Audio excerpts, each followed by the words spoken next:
ওই kitchen cabinet যেমন প্রতি মঙ্গলবারে যমুনায় আলাদা করে বৈঠকে বসতো বলে তৌহিদ হোসেন সেই মন্ত্রিসভায় থাকার সময়ই জানতে পেরেছিলেন, এবং মঙ্গলবারের ওই আন্তরিক বৈঠক থেকেই সকল সিদ্ধান্ত নেওয়া হতো সরকার পরিচালনার, তাহলে প্রশ্ন জাগে ওই কিচেন ক্যাবিনেট মানে আসিফ নজরুল, রিজওয়ানা হাসান, ফাউজুল কবির খান, আদিলুর রহমান খান শুভ্র, সালেউদ্দিন আহমেদরা এখনো কোথাও আলাদাভাবে বসে সরকার পরিচালনা করতে উপদেষ্টাদের এমন অবস্থা হয়েছে যে ক্ষমতা ছাড়তে না ছাড়তেই প্রথম ব্রিগেডিয়ার জেনারেল সাখাওয়াত হোসেন সংবাদ মাধ্যমকে ডেকে বিস্তারিত সাক্ষাৎকার দিয়ে বললেন যে ইউনূসের সরকারের যা যা দোষ সেসবের মধ্যে কিচ্ছুতে তিনি ছিলেন না, সব দোষ করেছে ইউনূসের একটা কিচেন ক্যাবিনেট, যেই কিচেন ক্যাবিনেট নাকি ইউনূসের সঙ্গে মিলে সরকারটা পরিচালনা করত।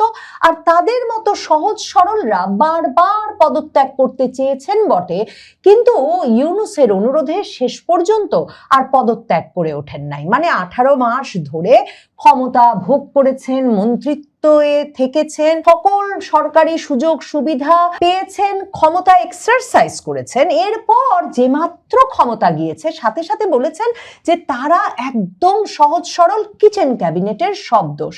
এরপরে তো সেই কিচেন ক্যাবিনেটে কারা আছেন সেটা রীতিমতো এক রকমের বিস্তারিত বর্ণনা দিয়ে বুঝিয়েই দিল দৈনিক মানব জমিন পত্রিকা, এবং তখন বুঝতে বাকি থাকলো না যে সৈয়দা রিজওয়ানা হাসান, আদিলুর রহমান খান শুভ্র, ফাউজুল কবির খান, আসিফ নজরুল সহ একটা ইউনূস গং ছিল ইউনূসের এই উপদেষ্টা মণ্ডলীর ভেতরেই, যারা কিনা মানব জমিন পত্রিকা বলছেন যে হাদির হত্যাকাণ্ড থেকে শুরু করে ডেইলি স্টার প্রথম আলোতে আগুন দেওয়া থেকে শুরু করে নানা রকম নৈরাজ্য ঘটিয়ে শেষ পর্যন্ত নির্বাচনটা পিছিয়ে দেওয়ার ধান্দায় ছিলেন।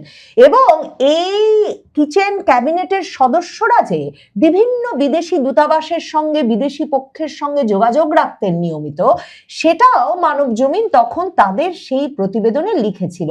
এরপর ওই কিচেন ক্যাবিনেটের এক সদস্য সৈয়দা রিজওয়ানা হাসান, যাকে সবচেয়ে প্রভাবশালী সদস্য বলে মনে করা হয়, যাকে সবচেয়ে প্রভাবশালী সদস্যদের একজন মনে করা হয়, সৈয়দা রিজওয়ানা হাসান আবার সংবাদ মাধ্যমকে ডাক দিলেন। টেলিভিশনের সঙ্গে সাক্ষাৎকারে তিনি বললেন তাদের হয়তো অনেক ভুল হয়ে থাকতেও পারে, কিন্তু শেষ পর্যন্ত তারা নির্বাচনটা এমন ভাবে সাজিয়ে গুছিয়ে করেছেন যে চরমপন্থীরা মেইন স্ট্রিমে, মূল ধারায় আসতে পারেনি। মানে শেষ পর্যন্ত তারা জামায়াতে ইসলামীকে ক্ষমতায় আসতে দেন নাই, তারা দেশের এমন উপকার করেছেন যে শেষ পর্যন্ত তারা বিএনপিকেই ক্ষমতায় এনে ছেড়েছেন। আর আসিফ নজরুলও চলে গেলেন সংবাদ মাধ্যমে। বিবিসি বাংলার সঙ্গে বিস্তারিত সাক্ষাৎকারে তিনি বললেন যে না, তিনিও কিচেন ক্যাবিনেটে ছিলেন না, তবে মাঝে মাঝেই আইন এবং রাজনৈতিক সংস্কার এসব প্রসঙ্গে তার ডাক পড়তো বটে। আর সবচেয়ে বড় কথা, যদি বা তিনি কিচেন ক্যাবিনেটে ছিলেন, তিনিও খারাপ কাজে ছিলেন না। তিনিও মার্কিন যুক্তরাষ্ট্রের সঙ্গে নির্বাচনের মাত্র 3 দিন আগে যে বাণিজ্য চুক্তিটি ইউনূস সরকার করে ফেলেছে, সেই চুক্তিটির বিষয়ে আইন উপদেষ্টা হলেও তার সঙ্গে কোনো আলাপ হয়নি। এবার পররাষ্ট্র উপদেষ্টা তৌহিদ হোসেন বেরিয়ে এসেছেন। তিনি যমুনা টেলিভিশনকে একটা বিস্তারিত সাক্ষাৎকার দিয়েছেন। তিনিও বলেছেন না, তিনি কোনো খারাপ কাজের সঙ্গে ছিলেন না, তিনি ওই কিচেন ক্যাবিনেটে ছিলেন না। কিচেন ক্যাবিনেটে যারা ছিল তাদের সঙ্গে তার একটা বিশেষ কারণে এক সভায় তাকে ডাকলে সাক্ষাৎ হয়ে যায়, এবং তখন তিনি জানতে পারেন যে ওই কিচেন ক্যাবিনেটের কথাতেই সরকারটা পুরো পরিচালিত হচ্ছিল, যদিও তার ওই ব্যক্তিদের সরকার পরিচালনার তেমন অভিজ্ঞতা কোনো ছিল না। কিন্তু যেহেতু সর্বোচ্চ পর্যায়ে, উচ্চ পর্যায়ে তাদের কথাই শোনা হতো, কাজেই তারাই সরকারটা চালাতেন। মানে ইউনূস সাহেব যেহেতু তাদের কথা শুনতেন, কাজেই তারাই সরকারটা চালাতেন। এখন তৌহিদ হোসেন ওই 7 জনের নাম বলেছেন কিনা যমুনা টেলিভিশনের সাক্ষাৎকারে বলা যায় না। আজকে যতটুকু যমুনা টেলিভিশন সংবাদে শুনিয়েছে সেখানে উনি কোনো নাম উচ্চারণ করেন নাই, কিন্তু যমুনা টেলিভিশন 7 জনের ছবি দেখিয়ে দিয়েছে।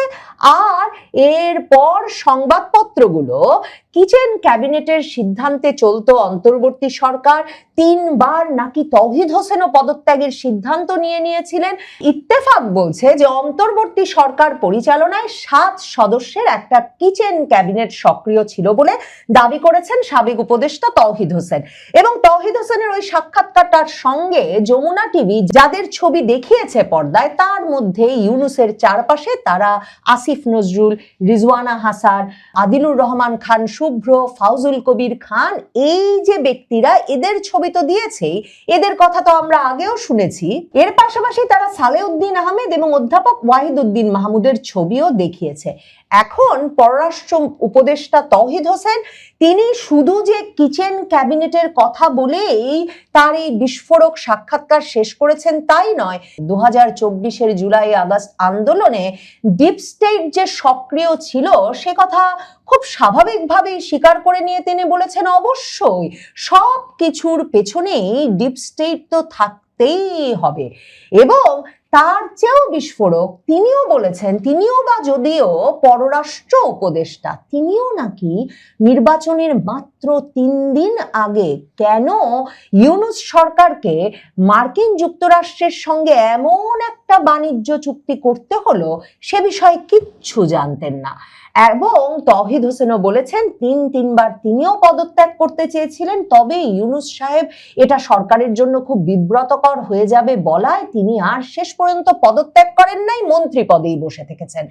ইউনূস সরকারের কোনো পাপের ভাগ যে এখন আর এমনকি কিচেন ক্যাবিনেটে থাকা আসিফ নজরুল, রিজওয়ানা হাসানরা থেকে শুরু করে যারা বলছেন তাদেরকে কিচেন ক্যাবিনেটে নেওয়া হয় নাই, সেই ব্রিগেডিয়ার সাখাওয়াত কিংবা পররাষ্ট্র উপদেষ্টা তৌহিদ হোসেনও নিতে চাচ্ছেন না। তার প্রমাণ তৌহিদ হোসেন শুধু যে মার্কিন চুক্তি সম্পর্কে তিনি কিছু জানতেন না সেটা বলেই থেমেছেন তাই নয়, তিনি বলেছেন আওয়ামী লীগ অবশ্যই রাজনীতিতে ফিরে আসবে, আওয়ামী লীগ বিলীন হয়ে গেছে বা এরকম কিছু ভাববার কোনো কারণই নাই। তিনি বলেছেন তিনি মনে করেন, তিনি বিশ্বাস করেন আওয়ামী লীগ আগামী নির্বাচনেই অংশগ্রহণ করবে। এই সব মিলিয়ে প্রশ্ন জাগে যে যেই ডিপ স্টেটের কথা তৌহিদ হোসেন এতটা অবলীলাক্রমে বললেন এবং সেই ডিপ স্টেট যেই ইউনূসকে ক্ষমতায় বসিয়েছিল, নিশ্চয়ই তৌহিদ হোসেনের মনেও প্রশ্ন জাগে যে ওই ডিপ স্টেটের ভেতরে কারা কিচেন ক্যাবিনেট হবে সেটাও নিশ্চয়ই, মানে কোন উপদেষ্টারা মিলে সরকারটা পরিচালনা করবে সেটাও নিশ্চয়ই কোনো ডিপ স্টেটই ইউনূসকে ঠিক করে দিয়েছিলেন। আমি নিশ্চিতভাবে ধারণা করি যে তৌহিদ হোসেনের সাক্ষাৎকারটা শুনলে আবারও অনেকের মনে আমার মতো প্রশ্ন জাগবে যে ওই কিচেন ক্যাবিনেট যেমন প্রতি মঙ্গলবারে যমুনায় আলাদা করে বৈঠকে বসতো বলে তৌহিদ হোসেন সেই মন্ত্রিসভায় থাকার সময়ে জানতে পেরেছিলেন এবং মঙ্গলবারের ওই আন্তরিক বৈঠক থেকেই সকল সিদ্ধান্ত নেওয়া হতো সরকার পরিচালনার, তাহলে প্রশ্ন জাগে ওই কিচেন ক্যাবিনেট মানে আসিফ নজরুল, রিজওয়ানা হাসান, ফাউজুল কবির খান, আদিলুর রহমান খান শুভ্র, সালেউদ্দিন আহমেদরা এখনো কোথাও আলাদাভাবে বসে সরকার পরিচালনা করছেন কিনা। কারণ না হলে বাংলাদেশের বর্তমান সরকার, তারেক রহমান সরকার কেন প্রশ্ন তুলছে না যে কি কারণে ওই সরকার সত্যিকার অর্থেই মাত্র 3 দিন আগে ওই চুক্তিটি করলো, যেই চুক্তিটির মাধ্যমে অনেকেই বলছেন বাংলাদেশকে একরকমের মার্কিন যুক্তরাষ্ট্রের কাছে সুই থেকে বোয়িং বিমান পর্যন্ত সব কিছু কেনার এক দাসত্বের শৃঙ্খলে সরাসরি বেঁধে ফেলা হয়েছে। এবং প্রশ্ন জাগে যে ওই ডিপ স্টেটের কথায় যদি এখনো বর্তমান সরকার না চলে, ওই কিচেন ক্যাবিনেটের পরামর্শক্রমে যদি এই বর্তমান সরকারও পরিচালিত না হয়, তাহলে তৌহিদ হোসেন যে বলছেন যে তিনি বিশ্বাস করেন আওয়ামী লীগ ফিরে আসবে, অথচ ইউনূস সরকার আওয়ামী লীগের রাজনৈতিক কার্যক্রমের ওপর নিষেধাজ্ঞা দিল 2025 সালে এবং সেই অধ্যাদেশের মাধ্যমে দেওয়া নিষেধাজ্ঞাকে কিনা নির্বাচিত প্রধানমন্ত্রী তারেক রহমান এসে আইনে পরিণত করলেন। প্রশ্ন তো জাগতেই পারে কোন ডিপ স্টেট এখনো কাজ করছে আর কোন হাওয়া বদলের আঁচ পেয়ে ইউনূস সরকারের একের পর এক উপদেষ্টা আমি ছিলাম না কিচেন ক্যাবিনেটে, আমি থাকলেও মার্কিন চুক্তির বিষয়ে জানতাম না,